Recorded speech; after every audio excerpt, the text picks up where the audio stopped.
비트팜스라는 회사를 누구보다 잘 이해하고 있다고 생각하셨을지 모르겠습니다만 어느 순간부터 이 회사가 보이는 움직임은 너무나 갑작스럽고 전례가 없어 마치 기업이 아니라 수수께끼에 가깝다는 느낌을 주기 시작했습니다.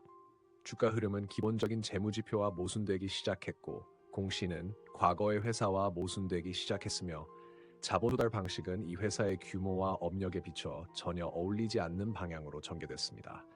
이런 단절은 흔히 발생하지 않습니다. 그러나 2025년에 비트팜스는 투자자 여러분을 정확히 그 혼란의 지점으로 끌어당겼습니다. 비트팜스는 2017년에 설립된 이후 캐나다, 미국, 파라과이, 아르헨티나에 걸쳐 비트코인을 채굴하는 전형적인 채굴 기업으로 알려져 왔습니다. 상황이 좋으면 장비를 늘리고 상황이 나쁘면 비용을 줄이고 채굴 수익성이 떨어지면 에너지 효율 개선을 고민하는 등 예측 가능한 방식으로 움직여 왔습니다. 일반적으로 채굴 업체는 ASIC 장비 교체, 전력 단가 최적화, 해시레이트 증가 등을 통해 사업을 운영합니다. 이것이 채굴 기업의 기본적인 운영 논리입니다. 그러나 2024년부터 비트팜스의 움직임은 이 논리를 위반하기 시작했습니다. 단순한 변화가 아니라 산업 패턴 자체를 정면으로 뒤집는 결정들이 이어졌습니다. 2024년 실적은 첫 번째 신호였습니다.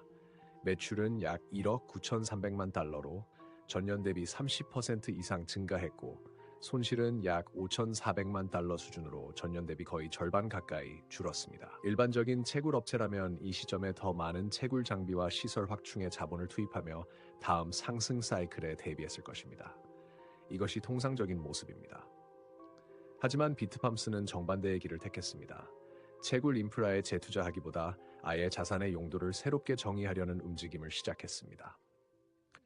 2025년 초 비트팜스는 애플비 스트래티지 그룹과 월드와이드 테크놀로지 같은 기업들과 협업해 북미 전력 포트폴리오 약 1.2기와트를 고밀도 AI와 HPC 데이터 센터로 전환하는 방안을 검토하기 시작했습니다. 채굴업체가 이런 검토를 진행하는 일은 사실상 없습니다.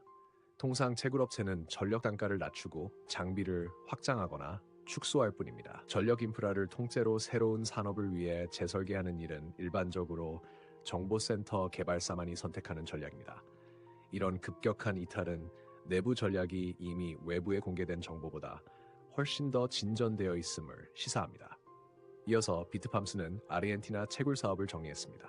통상 채굴업체가 해외 사업을 정리하는 시점은 유동성 위기나 전력 비용 폭등 때문에 어쩔 수 없는 경우가 대부분입니다. 그러나 비트팜스는 유동성이 증가하고 있던 시점에서도 과감히 매각을 단행했습니다.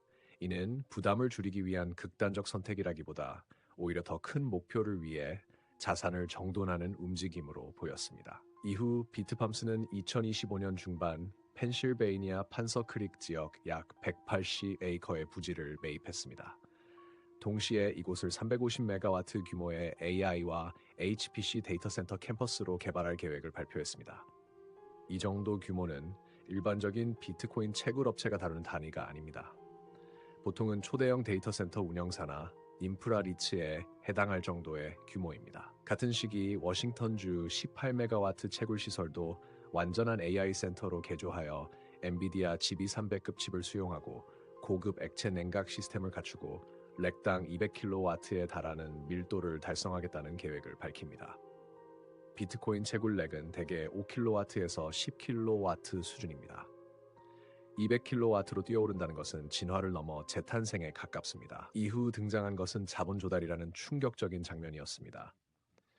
2025년 10월 10일 비트팜스는 맥쿼리 대출 구조를 프로젝트 파이낸싱 형태로 전환하며 3억 달러 규모를 확보하고 즉시 5천만 달러를 추가로 인출했습니다.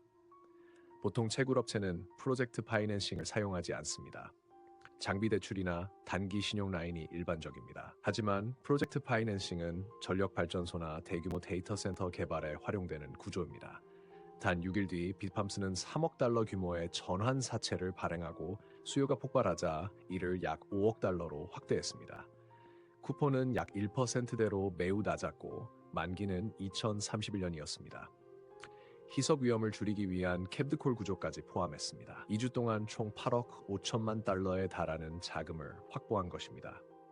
이 정도 규모의 자금 조달을 이렇게 촘촘한 시점에 연달아 실시하는 일은 중형기업에게 거의 일어나지 않습니다. 채굴업체에게는 더더욱 드문 일이며 이는 단순한 사업 확장이 아니라 대규모 변신이 임박해 있음을 암시합니다.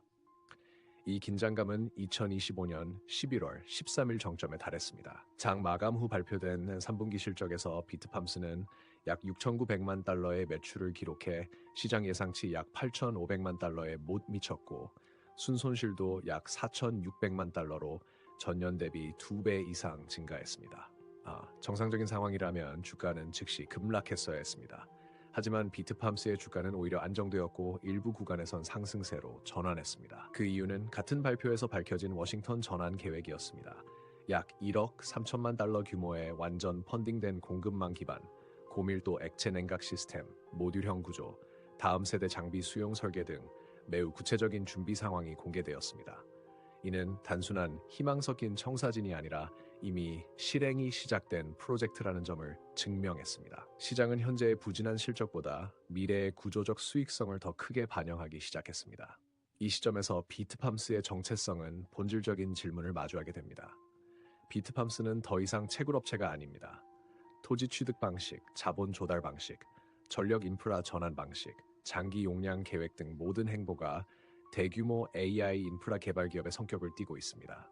시장은 이 변신이 실체를 가진 전략인지 아니면 과도한 확장인지 판단해야 하는 상황입니다. 기술적 관점에서도 긴장이 존재합니다.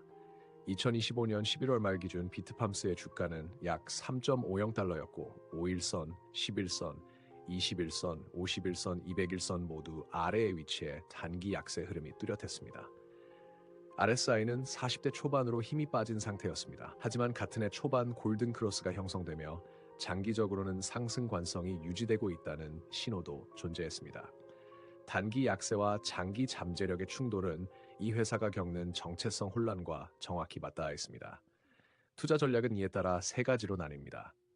단기적으로는 3.20달러 지지선이 핵심이며 이탈 시 2달러 후반까지 하락 가능성이 열립니다. 중기적으로는 3.50달러에서 4.30달러 사이 구간이 중요한 축적 구간이 될 수 있으며 이는 2026년부터 드러날 프로젝트 실행력에 대한 신뢰 여부에 달려 있습니다. 장기적으로는 워싱턴 사이트가 2026년에 가동되고 판서 크릭이 2026년과 2027년에 걸쳐 단계적으로 확장될 경우 6달러에서 7달러 수준도 기대할 수 있습니다. 반대로 실행이 실패하면 2025년 초에 1달러 수준으로 되돌아갈 위험도 현실적입니다. 이 콘텐츠를 듣고 계신 청취자 여러분, 이 지점에서 꼭 말씀드리고 싶습니다. 밸류스터 채널은 여러분이 관심을 가지시는 상장 종목, 비상장 종목, 상장 예정 주식이나 코인까지 어떤 종목이든 제보를 기다리고 있습니다. 알고 싶은 기업이나 파고들고 싶은 의문점이 있다면 꼭 댓글로 남겨주시기 바랍니다. 여러분의 댓글이 다음 분석 주제를 결정합니다. 그리고 매번 시청해주시고 구독과 좋아요, 댓글을 남겨주시고 주변 분들께 영상을 공유해주시는 열성 청취자 모든 분들께 진심으로 감사드립니다. 더 좋은 컨텐츠로 반드시 보답하겠습니다. 밸류스터 여스터였습니다.